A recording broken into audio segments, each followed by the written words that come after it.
जनसाधारणलाई अहिले घरि रक्षकहरू नै भक्षक भएको कुरा सर्वविदित भएको छ। जनसाधारणले जुन प्रशासनको पक्षमा प्रशासनलाई हेरेर आफू सुरक्षित भान गर्थ्यो, आज त्यही प्रशासनले जनताको छातीमा दाल दल्ने काम गर्दैछ भन्ने कुरा म आज जानकारी दिन लागिरहेको छु। कारण यहाँ रहेका सरकारी खाली जमिन कसैले पाएको छ भनेदेखिलाई त्यो जमिन जबरजस्ती हडपिने काम यहाँ भइरहेको छ। मलाई याद थियो यो घटनालाई लिएर सायद जनसाधारणले मिडियाले यो कुरालाई उजागर गर्छ होला भन्ने कुरा, तर आजको दिनसम्म नगर्दा आज सीपीएम पार्टीको पक्षमा यो कार्यक्रमको यो कुराको हामी घोर भर्त्सना गर्छौं। र विशेष के भनेदेखिलाई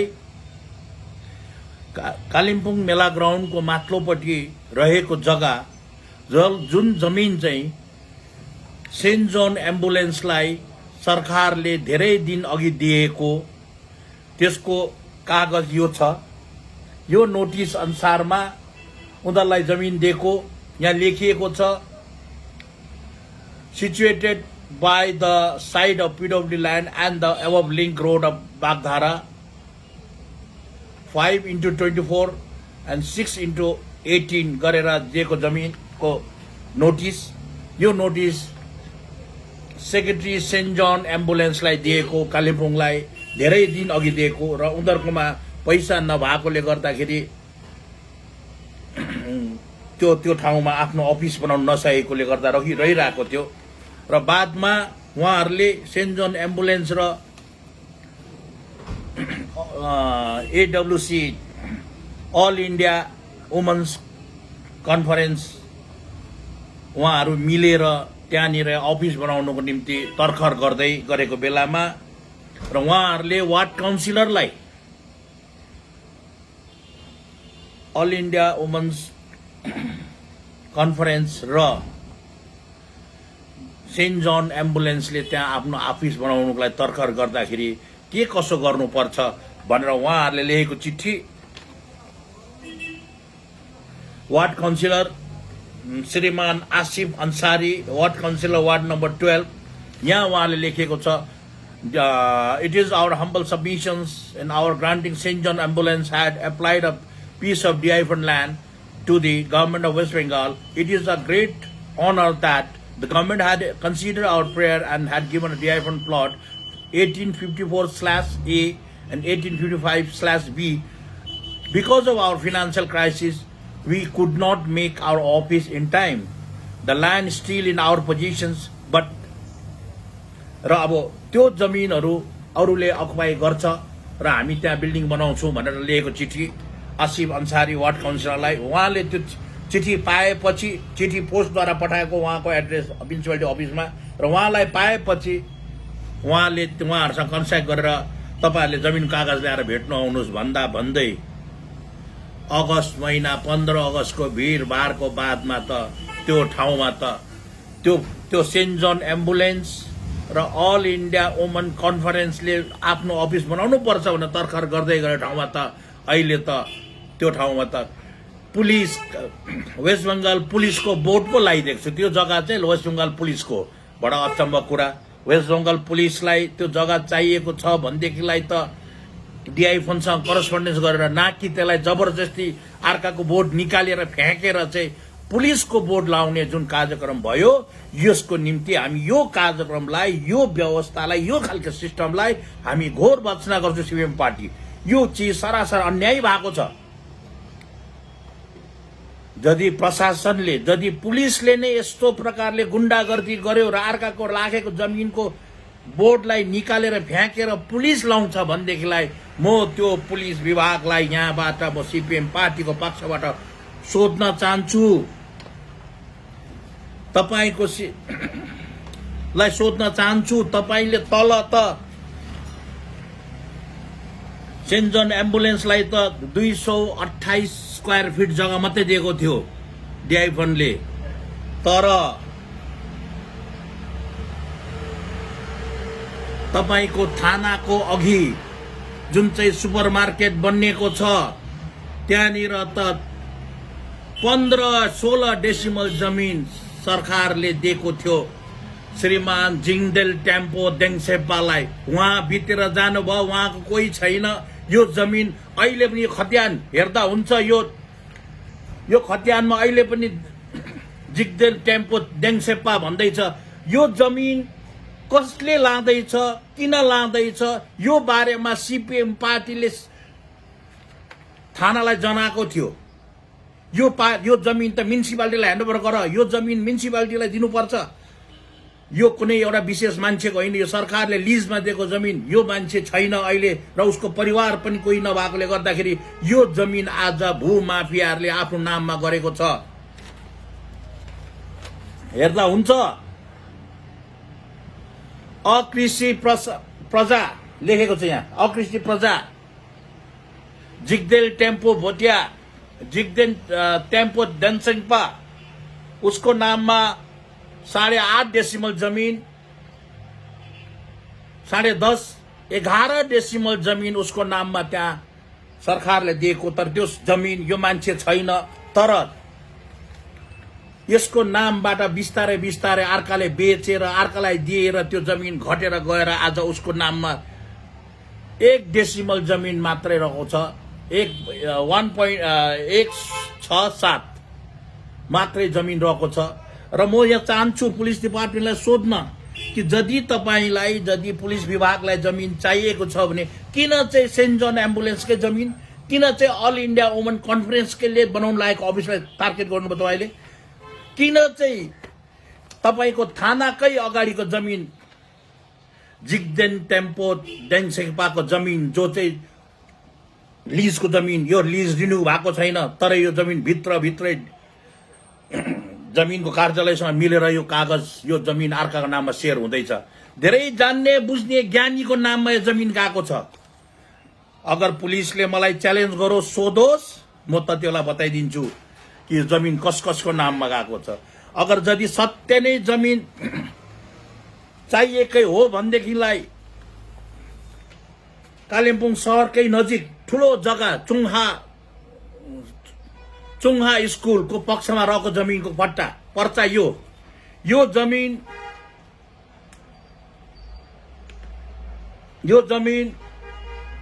जम्मा गरेर 11 झन्डै 60-80 डेसिमल जमिन जुन जमिन छ यो लिजको जमिन चुङहा स्कुललाई दिएको र यो स्कुललाई यो प्रकारले जनरल पावर अटर्नी बनाएर स्कुल त भत्केको छ, अब स्कुल चल्दैन, यो त एनिमी प्रपर्टी भनेर डिक्लेयर भइसकेको। बम्बेबाट टिम आएर हेरेर गएको, ल्यान्ड रिफर्मलाई सोद्धा हुन्छ। तर यो जमिन चाहिँ तपाईँले पुलिसले लानुपर्ने हो नि त। पुलिसले यो जमिन लगेर चाहिँ यदि यो जमिनमा चाहिँ पुलिसको केही काम गर्छ भनेदेखिलाई भन्नु केही थिएन। तर आज यो जमिन विशेष मानिसले बेचेर आफ्नो नाममा गर्दैछ। यही हो जनरल पावर अटर्नी, यो बनाएको जनरल पावर अटर्नी। यो अटर्नी हेर्दा हुन्छ, यसमा लेखेको छ स्कुल त भत्केको छ अरे, त्यसले गर्दा चाइनिज नानीहरू पढ्ने जग्गा भएन, त्यसले गर्दा यहाँको 1-2वटा जमिन बेचेर हुन्छ कि बन्दकी राखेर हुन्छ स्कुल बनाएर हाम्रो नानी पढ्दैछ त्यो स्कुलमा। त्यो स्कुलमा नानीहरू पढ्दैछ, चिनियाको नानी पढ्दैछ, चाइनिज समुदायको नानीहरू पढ्दैछ त्यहाँ। तर त्यो धम्माधम बिक्री भइरहेको छ, तर पनि पुलिसले केही भन्दैन, प्रशासनले केही भन्दैन। तर गर्छ के, एउटा 228 स्क्वायर फिट जमिन जो चाहिँ सेन्ट जन एम्बुलेन्स र अल इन्डिया वुमन कन्फरेन्सले आफ्नो सानो कार्यालय बनाऊ भनेर तयारी हुँदाखेरि त्यहाँ चाहिँ उनीहरूको बोर्ड निकालेर पुलिसको बोर्ड लाउने कस्तो कस्तो ठुलो कुरा। वारे तृणमूल सरकार के साह्रो तपाईँ गरिबहरूको हितैषी, धनी मान्छेलाई भूमाफियालाई धुमधडाका साथमा जमिन, थानाको अगाडिको जमिन उनीहरूले लाँदैछ, तर उसलाई केही भन्नु सक्दैन। यत्रो 1 एकड़ भन्दा बेसी जमिन जनरल पावर अटर्नी बनाएर डङ बेच्दैछ। स्कुल चलेको छैन, स्कुल बन्द छ, त्यहाँनिर तामाङ बोर्डको रिक्रेसन होटल बनिएको छ। के यसैको लागि यो लेखेको छ, यो पावर अटर्नीले लेखेको छ। यो पावर हेरेर म त भन्छु जिल्ला प्रशासनलाई, पुलिसलाई, यो सेन्ट जोन्स एम्बुलेन्स र अल इन्डिया वुमन कन्फरेन्सको जमिन 228 स्क्वायर फुट जमिन तपाईले लगेर केही हुँदैन, लानु सक्नुहुन्छ लानुहोस्। कति जमिन छ, जुन जमिन चाहिँ तपाईले लानु सक्थ्यो। तर यहाँनिर त आज त जसको सत्ता छ, जो सत्तामा बसेको छ, जे गर्दा पनि हुन्छ, जो सत्तामा बसेको छ जे गर्दा पनि हुन्छ, कसैको केही चल्दैन। त्यही विभागले एउटा ठाउँमा तिमीले यो 12 धुरीमा मणिचन्द्र प्रधानलाई एसडिओ ले चिठी लेख्छ, तिमीले चाहिँ डिआई फन्डको जमिन अकुपाई गर्यौ, यो जमिनमा चाहिँ तिमीले केही नबनाऊ र तिम्रो जमिनको कागज पत्र छ भने देखा गर्नु आऊ, अहिले चाहिँ काम नगर है भनेर लेख्यो मणिचन्द्र प्रधानलाई। तर फेरि त्यही अफिसले, एसडिओ अफिसले फेरि लेख्छ इन्सपेक्टर इन्चार्जलाई, यो जमिनको केही छैन, तिमीले अब यसलाई बिल्डिङ बनाउनु दियो। बडा अचम्म कुरा। यो अफिसरले पैसा खाएको कुरा त यहाँ देखा पर्यो नि त। एउटा अफिसरले यो चाहिँ गलत भएको छ, यो जमिन चाहिँ तिमीले डिआइफोनको जग्गा हो, यसमा नबनाऊ है मणिचन्द्र प्रधान, तिमीले बन्द गर भनेर लेखेको चिठी नोटिस। तर यहाँ चाहिँ फेरि एउटा जाबो मेजिस्ट्रेट जसले आफूलाई काहीँ भएको सम्झेर उसले आज पैसा खाएर गरेको छ। मैले भनेको छु, आज त म त्यति साह्रो भन्दिनँ, म तपाईहरुको बिगार्दिन। भिजिलेन्समा दिएको छु चिठी, होशियारी गर है अफिसरहरु। तपाई मेजिस्ट्रेट जसले चाहिँ यो चिठी लेखेर गयौ नि, श्रीमान ज्योति प्रसाद, तपाई होशियारी गर्नु। यो चिठी चाहिँ मैले भिजिलेन्समा पठाएको छु नि, भिजिलेन्सले हामीलाई तय दिएको छ कुन तारिक, यही नोभेम्बर महिना भित्र हामीले उनीहरुलाई टोटल कागज बुझाउनु भनेर। त्यसले गर्दा सारै अन्याय नगर्नुहोस्, गरिब जनसाधारण सिधा छ भनेर सारै अन्याय गर्नु राम्रो होइन। यदि यहाँ लेख्छ एउटा चिठीमा, लौ त्यहाँ त जमिन छैन रहेछ 638, जुन चाहिँ 638 डिआई फन्डको जमिन छ, यो जमिन चाहिँ एउटा बिहारिया आमाले एप्लाई गरेको रहिसिन्। उहाँले एप्लाई गरेको जमिनको एड्रेस शान्ति देवी प्रसादले जमिन यो 638 जग्गा मलाई दिया जाओस्, मेरो जमिन चाहिँ पहिरो लगेको थियो, मलाई पहिला सरकारले दिएको जमिन पहिरो लगेको छ भन्दाखेरि यो जमिन यहाँ छैन भनेर विभागले पैसा खाएर गरेको छ। त्यसो भएदेखिलाई चाहिँ यो चाहिँ के हो त? यो चाहिँ 638 नम्बर जमिनमा डिआइफोनको जमिन चाहिँ लिजमा चाहिँ कसलाई दिएको छ त? यो चाहिँ के हो त? डिआइफोनको लिज, यो चाहिँ के हो त? डिआइफोनको लिज सरकार हातमा छ, म्युनिसिपालिटी हाम्रो हातमा छ, जिटिए हाम्रो हातमा छ, जे गर्दा पनि हुन्छ। जिटिए को नेता, गोचा मुमुको नेता हुँदा चाहिँ जमिन छैन भने पाउँछ, लिज गरेर बनाएर दिएको छ। यहाँ हेर्दा हुन्छ 11 दिन भित्रमा उसले यो जमिन दिएको छ। यो पैसा, यो जमिन हेर्दा हुन्छ, यो उनीहरूको डिट। यदि यस्तै हो भनेदेखिलाई गरिब जनसाधारणले नै त पाएन नि त। हाम्रो भनाइ कुरा के छ भने, यदि एउटा राजनीतिक पार्टीकोले एप्लाई गर्दा चाहिँ त्यहाँ जमिन हुनु, उसले जमिन पाउनु, पैसा तिर्नु, यहाँ हेर्दा हुन्छ है। मैले आरोप लगाएको होइन नि, विभाग चाहिँ कति करप्ट छ भनेर देखाएको, यहाँ हेर्दा हुन्छ। विभाग कति करप्ट छ भनेर देखाएको मैले।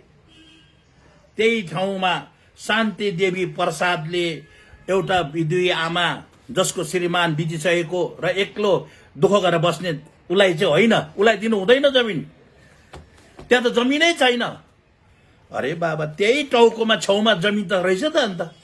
र यस्तो प्रकारले त्यहाँ गरेर र अनि त्यहाँनिर बिना सित्तै प्रकारले मेरो जमिन भन्दैछ। म उहाँलाई भन्दैछु, झोक नदेखाउनुहोस्, अरू कुरा डराउला, अरू मान्छे डराउला, तर हामी डराउँदैन है। हामीले भनिसकेको छु नि, डराउने भएदेखिलाई हाइकोर्टमा केस लाउने थियौँ न, अहिले पनि रिट पिटिसन गरिरहेको छौँ हामीले।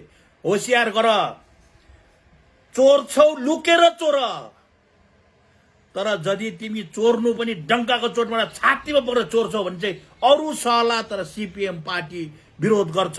र आज फेरि पनि भन्दैछु, सत्तामा छ, नगरपालिका उसको हातमा छ भने जमिनको कागज नभए बनाउँदा हुन्छ?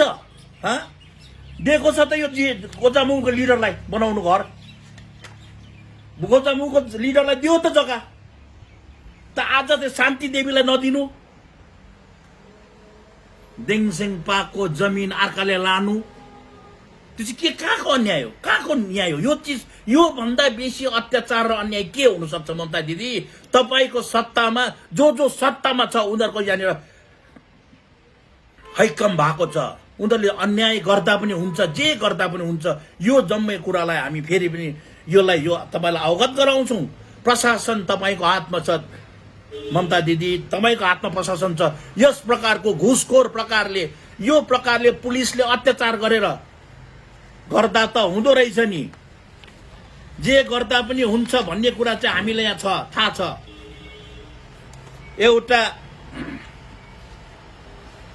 एउटा बहिनीले घर बनायो, अरुणा दियाइलीले सरकारी जमिनमा घर बनायो भन्दा यसरी बिजुली अफिसले उसको घरबाट पर्मानेन्ट लाइन डिस्कनेक्सन गर्छ। जसको जमिनको कागज छैन त्यसलाई चाहिँ ठुलो कमर्सियल लाइन दिन्छ। कस्तो खालको विभाग यो अरुणा दियालीले के गरेको थियो? के शेड्युल कास्ट हुनु अन्याय हो? गरिब हुनु अन्याय हो? र उसलाई चाहिँ घरको बत्ती काटिदिनु, तर मणिचन्द्र प्रधानलाई चाहिँ फेरि तपाईले कमर्सियल लाइन दिनु, यो कस्तो खालको न्याय हो? यो तृणमूल सरकारको बेलामा त यो त जुङ्गाएर भाग लाउने काम हुँदैछ। यसले गर्दा म फेरि पनि जनसाधारण आह्वान गर्छु, म्युनिसिपालिटी मेरो छ, जिटिए मेरो छ, अफिसर मेरो छ, म किन्नु सक्छु, जे पनि गर्नु सक्छु, नगर्नुहोस्। अलेक्जेन्डरको त केही चलेन भने 2-4 जना यो बखुङ भुसेको चर्तीकला धेरै दिन चल्दैन। कहिले न कहिले जनसाधारणको आवाज उठ्छ। यो सिभिल सोसाइटीले कुनै दिन त बोल्ला। आजसम्म प्रेस बोलेन, सिभिल सोसाइटी बोलेन, यसको मतलब डराएको होइन। समयको माग बोल्छ, एक दिन बोल्छ, आज न भोलि बोल्छ भन्ने कुरा हामी सिपिएम पार्टी अवगत गराउँछौँ र जनसाधारण आह्वान गर्छु। हे सिभिल सोसाइटीहरू, हे मिडियाहरू, तपाईहरू छ र नै प्रजातन्त्रको रखवाली भएको छ। अगर तपाईहरू चुप लाएर बस्नुभयो भने प्रजातन्त्र नाश हुन्छ र यहाँनिर एकतन्त्रीय शासन चल्छ र गरिब मान्छेको मुख बुच्याउने काम हुन्छ र सास दबाउने काम हुन्छ। यसको लागि जनसाधारण एक हो, यसको विरोध गर भन्ने हामी माग गर्छौँ।